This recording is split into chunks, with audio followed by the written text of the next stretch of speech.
Carlo Ancelotti is the only manager to win 4 European Cups and a league title in each of the 5 big leagues. Yet we don't think of him, or maybe some people don't, think of him as one of the best ever, like Pep Guardiola, or like Jurgen Klopp, Sir Alex Ferguson, Jose Mourinho. And I think it's because he doesn't have a distinct style of play. So what is Carlo Ancelotti's style of play, and do you even really need one? Now, when we think of managers like Guardiola, we think of teams that are very expansive and wide, and they play like maybe the same sort of shape as Ancelotti, but Guardiola's team is very wide, they hug the wings, and they have lots of small combinations, lots of passes, possession-based football, and they aggressively press. You know what a Guardiola team looks like. Similarly, we know what a Jurgen Klopp team looks like. It looks like this, the Champions League final. They're far more compact, much more narrow, much more players together, because it's built around trying to win the ball back aggressively with that really high-octane press, and back to front football, from the back to the front as soon as they can do it. That's what they want to do. And then Mourinho, similarly, opposite actually, is what I should say. They play like a 4-2-3-1 most often when he plays. It's mostly they fall back in the block, very functional, pragmatic. They sit back, invite the opponent on, and exploit mistakes. That's what they do. And you know, a Mourinho team is very different to how a Jurgen Klopp team is. So what's Ancelotti's style of play, and do you even actually really need one? Well, let's look at how he took on Liverpool in the Champions League final, first of all. So the thing that he did, this is very obvious, is he picks the best players that he has, makes them play well together, and puts them in their best positions to make the whole team function. It's all about making the team function. Now, the system that he played was a 4-3-3. Valverde is basically an advanced playmaker, I'd say. He plays more or less in the midfield. But what he would do in this game is, because they have Carvajal always on the overlap. So we know Carvajal's going to get up the pitch, he'll do this, because Valverde is going to come inside the pitch like that, and then you're going to have Mendy in a bit of an overlap. Vinicius Jr. can run either wide, or he can come inside the pitch. And basically what happens is when they get to the final third, you end up with this sort of shape. Modric, you want to get into the more of the 10 position behind these guys here, so we can slip the through balls in. Vinicius will be out wide, attacking the space between the fullback and the centre back. Kroos up here, let's get rid of these arrows because they're annoying me now. Goodbye arrows. Mendy up here somewhere, Alaba pushes up, right? Suits him, Casemiro's there. But what they're always doing is, you saw it in the Champions League final quite a lot, and you saw it in some of the semis and the quarters, is that Carvajal's going to make that run from deep to overlap as soon as they distract. So Valverde comes inside to drag the fullback with him, so they can get Carvajal on the outside. So this was a system that suits every individual player, makes the team work best as it is, gets the best out of them individually as well. And this is against Jurgen Klopp's Liverpool, one of the best teams we've seen in Europe for a long time. Real Madrid won, Ancelotti's team won. And he did a similar thing, the way he set this team up, as he did with his old AC Milan side. So this is one example of it, the Christmas tree, which I'll explain in a second. But same sort of thing. So he was there for about 7 or 8 years at AC Milan. He went to Reggiana, to Parma, to Juventus, to AC. He was there for 7 or 8 years, good long spell before he went to Chelsea, try something new. Won the Champions League twice, reached the final, where he also lost to Liverpool, and that one in Istanbul, you'll remember that one.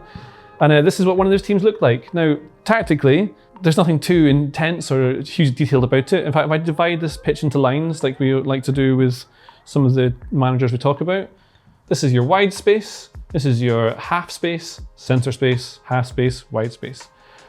Now, in this Christmas tree formation, this is from like the 06-07 season where they won the Champions League. They beat Juventus in the final. All the width in this Christmas tree comes from Cafu and Jankulovski. They had a bunch of fullbacks who would rotate. They played a lot of games this season. 2 centre backs who you want to get in the pitch here. He was key signing was Nesta. I wanted to get him in here. Ancelotti talks about this in his book. Andrea Pirlo, he moved from being an advanced playmaker to being a very deep player, and this is where he was absolutely best as a 6 in this kind of role. And then he managed a way to get Gattuso and Ambrosini in here as a midfield 3, so he could then get Seedorf and Kaká into places they wanted to be. And when they advanced, Cafu would be up here, Inzaghi would be here, Jankulovski would be up here as the wide players. If they want to get Kaká into these central positions, then Seedorf would maybe move into this half space, or just out here, so you get combinations, this sort of thing here, and Kaká can go into be a 10, Gattuso, Pirlo, like this. So Ambrosini and Gattuso were very much there to like cover the space left by Cafu in the right back position, same Ambrosini on this side here, and when the ball would turn over, they'd be the 3, so you get a 2, 3, 5 basically, if you have these guys either side. And that's very similar to what you think about a lot of modern teams now. Whatever the shape they start off is, they end up being a 2-3-5. It's just how you get your best players into the positions. And this is what you do. You get Pirlo here to dictate play.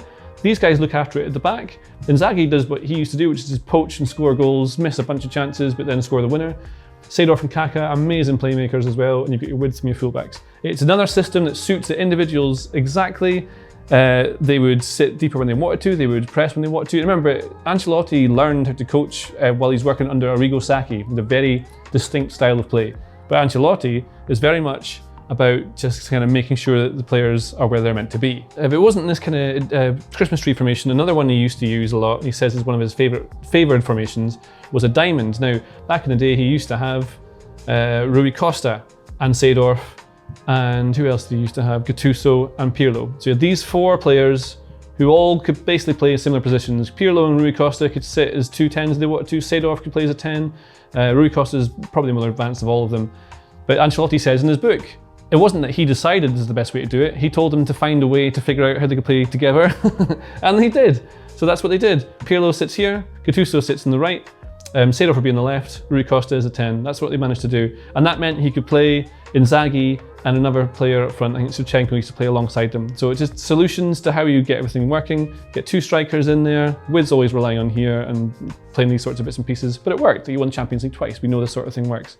So he would change system happily depending where he wanted to go. At PSG, it was mostly a 4-3-3. At Real Madrid, the first time was a 4-2-3-1. At Chelsea, he started with a diamond and changed to a 4-3-3. Lots of different setups. There's no particular one. He doesn't have an exact style of play. And the thing is that like every system has its weakness. For example, this diamond shape that you often play, the real weakness in this is that, so what you see here is that if these guys go up, like the only width is here, so this team is really weak when opposition fullbacks come. That's a 2v1 straight away. When opposition fullbacks get up, it's a 2v1. So they're outnumbered in these sort of wide areas, and the idea is that you can cover here would then leave a space. So these guys pull out wide to help out, then there's just more space for the midfielders to come in, and Pirlo's outnumbered. So every system has its weakness, that's one of them. One of the reasons he changed from using the diamond at Chelsea, I think, was because this just wasn't working for him. And so he went to that 4-3-3, but I think he used Essien or maybe Mikel as a 6. And it kind of worked. Again, he won the league and FA Cup. It was working before he got fired. And regardless of system, he would win. This is his managerial career record. It's from Wikipedia, it's fine. Started Reggiana, like I said, Parma, Juventus, AC Milan, is where he spent most of his days. Yes. Then Chelsea, PSG. And one of the things that's interesting about him is that you remember him not having a very good time at Bayern Munich, like what went wrong there, I'll come to that in a second. But Everton, he is statistically their best manager since, I think, Howard Kendall. It was his first stint in charge in 1987 when that ended. Maybe people don't think of how well he did at Everton because it's difficult, but he put the best players in the best positions, got a lot out of them, he finished here. Or the next closest manager statistically with a win percentage is Roberto Martinez, who's I think is 42.68%. I know, that's exactly what it is. So that's what he's dealing with at Napoli. Well, different style play at Napoli. I mean, over 4-4-2, back to sort of AC Milan days. And there's a lot of stuff in his book that I'm going to talk to you about in a bit as well. But the thing he does above all else is win trophies. This is what he's won all over his career. 5 league titles, 4 European Cups, club cup, loads of stuff, basically. He's amazing. But the thing you'll know about him is there's no real philosophy. He's tactically, he doesn't really care too much. He's pragmatic, changes it. But he's very calm. So he says he stays calm all the time and just helps players mold themselves into the team. He just sort of facilitates the team becoming better rather than being super high intensity and putting in specific tactics. Because the thing is, do tactics really even matter? So here's what some ex-players of Ancelotti have said about him. Rafinha at Bayern Munich said, Ancelotti is more experienced, more passive. He is not so fascinated by tactics. We did a lot of repetition with Pep in training. It was a very automatic thing. We knew what to do.